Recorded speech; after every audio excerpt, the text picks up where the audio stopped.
All right, so in today's video, I have the brand new Adidas Ultraboost 21, and this is a pair of sneakers that I actually was really excited to see from the very first images, and the very first images of these shoes were not very good. It wasn't like something that Adidas leaked, but I've been interested in this shoe from the very first images, and now we finally have them in hand and on feet, so I wanted to give you guys a review and my thoughts of the Adidas Ultraboost 21. Let's go ahead and jump in.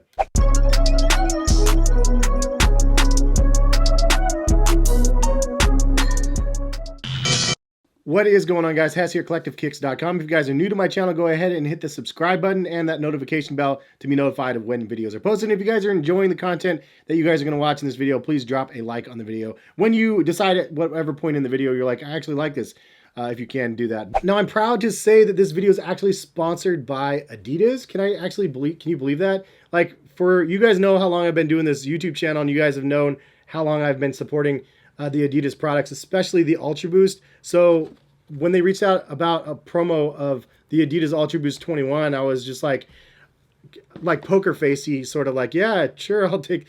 And inside I'm like, yes, because you know, this is a shoe that I've been waiting on from the very first images. Super excited to be able to bring you guys some content on it, and then to have them backing me on it is just even crazier. So proud to say it's sponsored by Adidas. So you guys will hopefully know that my view is not going to be skewed just because they're sponsoring the video. It's not hard for me to just overly love the shoe though, so hopefully you guys understand.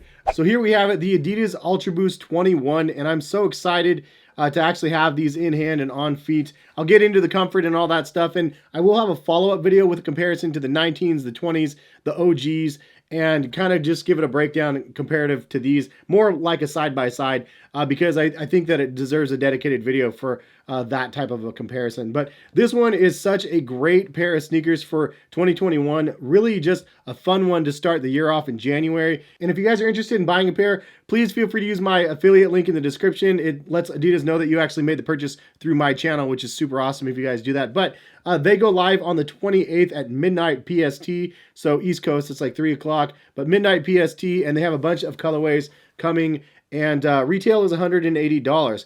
So this colorway is actually one of the launch colorways. The first one, you could have got it like a week early, 2 weeks early if you bought it, I think, from adidas.com. I posted it on Instagram, Twitter, Collective Kicks, and those type of places for those that were interested, and hopefully you guys copped them. Some people said the colorway was too plain, but man, when you get them in person, it's just such a nice little mix of whites and like the pearlescent vibe from this new LEP thing that they got going on the bottom, which I'll get into in a minute, and then the pearlescent vibes from the 3 stripes on the side. The Ultraboost is black on the back, and it even says Prime It back here. I mean, the colorway itself just works for me. It's such a great one.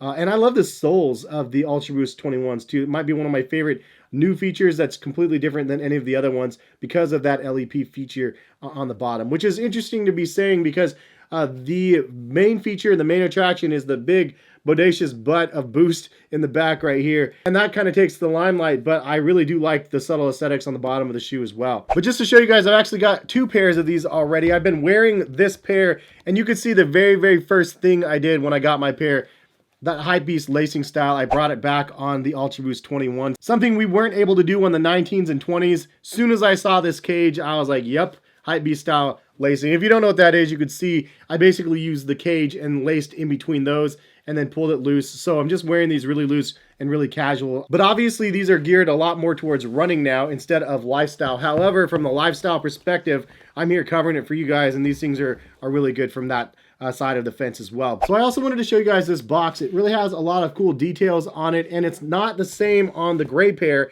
as the white pair. This one only came on the white pair. The gray pair didn't have that launch title to it. I don't know if they're all going to come in this box or what. This one actually calls it out on the box that it's the white pair right here. There's also a note on the box that it's made with Parley Ocean Plastics, which is great. It means that they're using recycled polyester and the Primeblue technology or whatever for the upper of the shoe. They also highlight the Adidas LEP branding on the box, which I saw a video of the Adidas folks that created the shoes like talking about them, and they said that LEP stood for little extra push. I thought that was hilarious. It's not obviously stands for that, but I think that's what it's gonna like have the cult following for because of what it offers, and I'll get into it again in a second. So as I mentioned, on one side it shows you the outsole, and then on the other side of the box it actually shows you the midsole and the outsole of the shoe, which looks pretty cool. It gives you a couple breadcrumbs from what the technology is, but really it's just a kind of a fun little design for a box. There's also something really interesting on the box as well as on the tongue.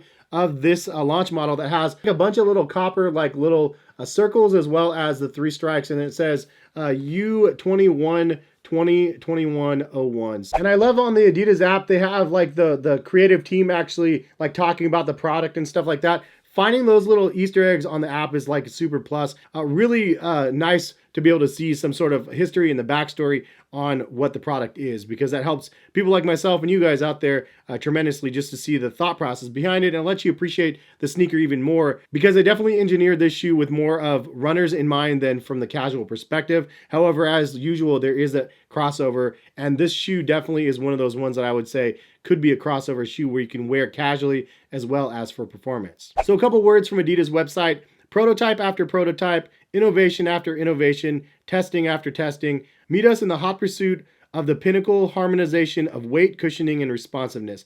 Ultraboost 21, say hello to incredible energy return. Adidas LEP, the new torsion system, provides 15% increase in the forefoot bending stiffness for more responsive run. The Ultraboost 21 has 6% more boost capsules than the previous version, the Ultraboost 20, and that one actually had 20% more than the original Ultraboost. So this one's at 26% more, obviously, than the original, or something close to that. So the Ultraboost 21 is made with Primeblue, and it's a high-performance recycled material made in part with Parley Ocean Plastic, which is a company that recycles the polyester. So 50% of the upper is textile, 75% of the textile is actually Primeblue yarn. There is no virgin polyester used in the shoes. So the Ultraboost 21 is a ground-up rebuild of the model, and I think that they really reimagined a better futuristic, like fancier looking model of Ultraboost than anything we've seen in the past. So diving in a little bit more of the details, the upper, again, with that Primeblue material is really, really good. You'd think that because they're using like recycled ocean plastic type materials, that it would be really stiff and not very giving, but these things that have a lot of flex in them, and it's something that I really dig. I think that they did a good job, and it seems like they're improving upon the process every single year to find that perfect blend of like stretchiness and like just comfort. You wouldn't know that this is actually recycled, and I think that's one of the coolest differentiators between Adidas and most other companies right now, is they're using that Primeblue and Prime Green branding on a lot of stuff, and people don't even know they're like part of the product, which I think is like speaks volumes for what they're actually offering. They're doing a nice service to the environment by creating something more eco-friendly, but also just something that you don't even notice is eco-friendly, which I think is awesome. So around the toe box section of the shoe, there's actually some reinforced material right here, which is nice to be able to help hold the shape and everything around the toe. But it's nice that they added some extra curvature there so it doesn't just look like a singular knit upper, even though it literally is. The stitching is in the back of the shoe, and the upper is completely one piece of knit, which I think, again, another nice engineering feat that they were able to do. Make it look like it's not, but actually is. On the sides of the shoe, you can see they went with that kind of more of the original feel of the Adidas Ultraboost 3 stripes. However, it doesn't attach. It kind of floats in the middle of the shoe and is sewn on instead, and it probably reduces the weight a little bit, but it looks cool in my opinion, and the way they tied it together aesthetically looks really good. And having more than one pair in hand, I could say that I appreciate it on both of them. This one has a little bit more of a pearlescent vibe, and then this one has kind of a smoked out gray, and I think that they could do some really cool things with it in other models, so I'm kind of excited to see where that takes you. But more importantly, the fact that I could do the lacing style that I prefer on the regular Ultraboost with the Hypebeast style lacing, or I don't know, we need to find a better name for it because it's not Hypebeast anymore. But I love the integration like that with the laces through the cage. For me, it's just perfectly lifestyle, even though, again, it's a running shoe. So you work your way up to the tongue. It's very stretchy up here. It's very snug, though. That's the only thing. I wish it was a little bit more like relaxed, but you know what it is. It feels good on feet, and it definitely helps lock in your foot. Then you have some extra padding reinforcement for the back section of the shoe, which feels really good. And I'll tell you, I actually ran in these on the treadmill, which is super weird to say, but I ran in these on the treadmill with no socks on even, and they were super comfortable. And I didn't have any sort of irritation around the collar of the shoe, and that's a pretty good sign, and considering sometimes you wear ankle socks and this type of material can rub. I had that problem with like the Nike Infinity Reacts. Having this scoop back the way it does, and then the softness of the Prime Knit, even with it being recycled, is really good. And you can wear it with ankle socks or even without socks. Probably ankle socks is better for those people that run in them every day. So moving down to the heel cup, the heel counter of the shoe, it's really like the Ultraboost, the original one, but like a more aerodynamic and just more futuristic version. But also they had to morph the shape of it, obviously because of the big booty Judy in the back with the boost that you have back here. So I like that they made it more streamlined. I like that they made it like a future updated version of the original Ultraboost. And between the lace cage as well as the heel cup, I mean, they really did like a futuristic version of the original, which I'm a huge fan of the original, so I absolutely love that they kind of kept it true to the original, but they made it like super futuristic in the best ways possible. And now the Boost, like obviously everybody wants to know how comfortable are they? Are they crazy comfortable, soft, squishy, all those things? It's crazy to say that this isn't the softest and squishiest Adidas Boost model on the market. In my opinion, the ZX 2K Boost is a better option from a casual, like super soft, squishy vibe. But remember, this is a performance running shoe, and I think that they were definitely trying to match that triangle up. They didn't want it to be too soft and too boosty, so it looks ridiculous, but on feet it just feels good. It doesn't feel too boosty, it doesn't feel too soft. It feels like a really solid pair of sneakers that you would put on your feet and feel comfort. And it was surprising because you see the size of the Boost on the butt and you just think you're just stepping into that boat of Boost. However, it doesn't feel that way. Maybe it's the LEP system that they integrated, possibly, but it didn't feel as ridiculous on feet. Now that could be a really good thing for those people that thought either it was just too squishy or they just didn't like the curvature of the Boost. This one has some shape to it. It curves back a little bit. I would say the original Ultraboost was really boosty, but it was flat. And I personally have flat feet, so for me, like, it's perfect. But there's some people that have too high arcs and just all sorts of things, and they just didn't like the curvature of the original Ultraboost. And for you guys, this might be something you want to try because you can see it curves back and up on the back of the shoe, so it kind of gives you a different feel there. There's more curvature on the bottom of the shoe, so it's just not all boost. In fact, there's a whole section in the middle that's more hollowed out where the LEP kind of surrounds. It gives it kind of more of like a rocking, springy feel because of it. And the LEP, like the bounce back and the snapback of it,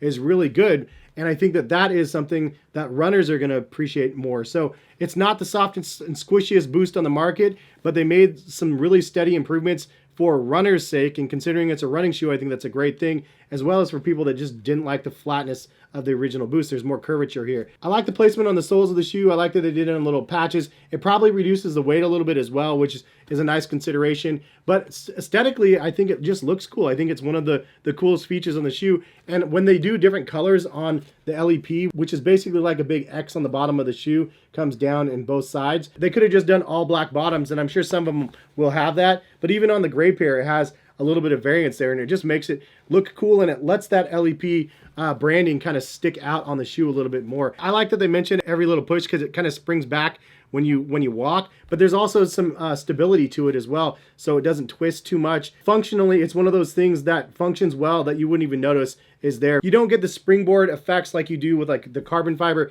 sandwiched in the middle, but there's definitely some good sensations there. 2021, man, gotta say, love the shoe. It's really comfortable. It's really eye-catching for me personally. I just think it looks like a great shoe, and one that I absolutely am looking forward to seeing what they actually end up releasing. More colorways, maybe collaborations if they do that route. But really, I think the primary focus of the shoe is obviously for runners, and I like the fact that they are going that route.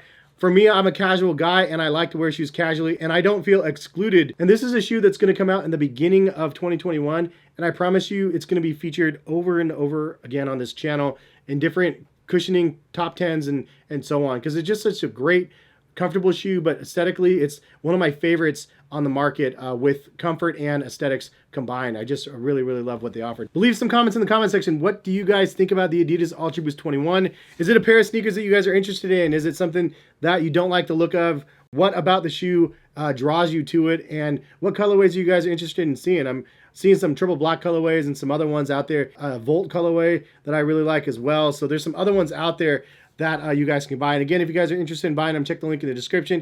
If you guys do use my link, it lets Adidas know that you guys purchased with my link and that I referred you guys to them. So I appreciate when you guys do that. But I'm really excited for the Adidas Ultraboost 21. Hopefully you guys are as well. And I'll have some more videos on the Adidas Ultraboost 21 very, very soon. Again, subscribe if you guys are new to the channel. Thank you again for stopping by and watching. Hopefully you guys have a great day, and we'll see you guys back for some more videos. Peace, guys.